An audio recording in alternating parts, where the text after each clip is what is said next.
कोवा गुरुर्यो ही हितोपदेष्टा। जो वास्तव में हित का उपदेश करता है वही वास्तव में गुरु है।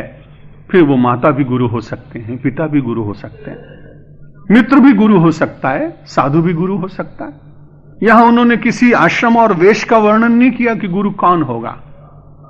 सामान्य से व्यक्ति से भी बहुत बार अच्छी बात मिल जाती है। वृंदावन एक बार गया था, रासलीला देखी, प्यास लगी थी, बड़ी साधारण सी झोपड़ी में एक साधु। मैं तो सोचा कि सामान्य व्यक्ति है कोई, मेरा तो परिचय था ही नहीं उनसे। उन्होंने मुझे जल दे दिया और जल देने के बाद 1 मिनट बैठने को कहा। मुझे मालूम नहीं था कि वो मुझसे कैसे परिचित हैं, क्या बात है, भगवान जाने। उन्होंने कहा बहुत अच्छा काम करते हो आप, प्रवचन करते हो, बहुत अच्छी बात, लेकिन एक बात याद रखना कि दूसरों का भवन झाड़ते झाड़ते कहीं अपने भवन में कोई कूड़ा ना आ जाए, इसका ध्यान रखना। बड़ी छोटी सी बात कही, बड़ा सामान्य सा संत। मुझे बड़ा अच्छा लगा। संत सावधान करते हैं, आपको करते हैं, मुझे करते हैं। कई बार ऐसा होता है कि हम दूसरों को बहुत कुछ देते हैं और अपने को भूल जाते हैं। इसलिए कबीर जैसे व्यक्ति ने कहा कि बहुत सावधान रहने की आवश्यकता है। और कबीर बड़े कटु बातें कह देते थे पंडितों के लिए, विद्वानों के लिए।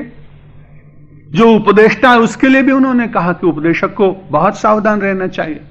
पंडित और मशालची दोनों की गति ना है, औरों को तो चांदना और आप अंधेरे में।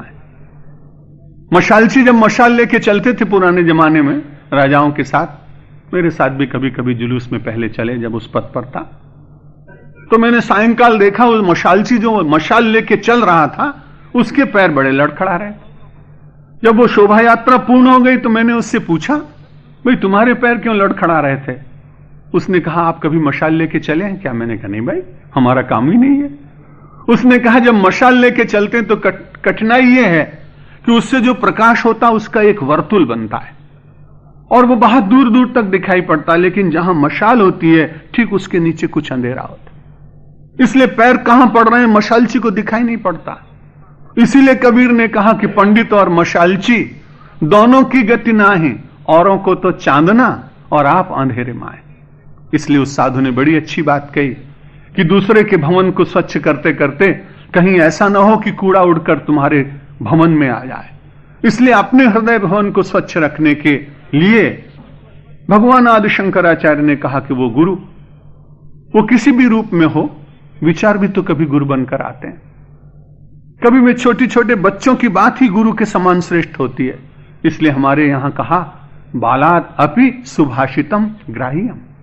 एक छोटा सा बच्चा भी कोई अच्छी बात कहता है तो उसके भीतर भी कहीं गुरु बैठकर बोल रहा है, कहीं कोई श्रेष्ठ तत्व बोल रहा है। और यदि वो स्वीकार करने की हमारी क्षमता हो, हमारे बुद्धि के कपाट निरंतर खुले रहें, हमारे चिंतन का वातायन बंद ना हो, तो निश्चित बात है कि ऐसे श्रेष्ठ विचार हमें समाज में से सर्वत्र मिलते हैं। और जहां जहां से हित की बात मिलती हो ऐसा मानना चाहिए कि अपना गुरु ही अमूर्त रूप से और मुझे ये संदेश दे रहा है। कोवा गुरुर्यो ही हितोपदेष्टा। जो हित का उपदेश करता है वही वास्तव में गुरु है। और शिष्यस्तु कोयो गुरु भक्त एव। दूसरा प्रश्न किया, शिष्य कहा, शिष्य कौन है? तो उन्होंने कहा गुरु भक्त एव, जो गुरु की भक्ति करता है। एक बड़ा प्रश्न है कि गुरु की भक्ति चंदन से भी हो सकती है, गुरु की भक्ति चरण दबाने से भी हो सकती है, गुरु की भक्ति गुरु के साथ रहने से भी हो सकती है।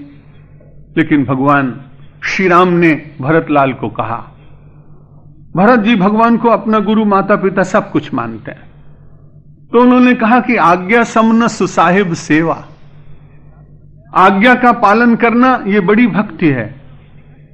कोई व्यक्ति निरंतर बाह्य औपचारिकताओं का रोज पालन करता हो, लेकिन जो आज्ञा दी हो गुरुजनों ने उसका पालन न कर पाए तो वो गुरु भक्ति नहीं होगी।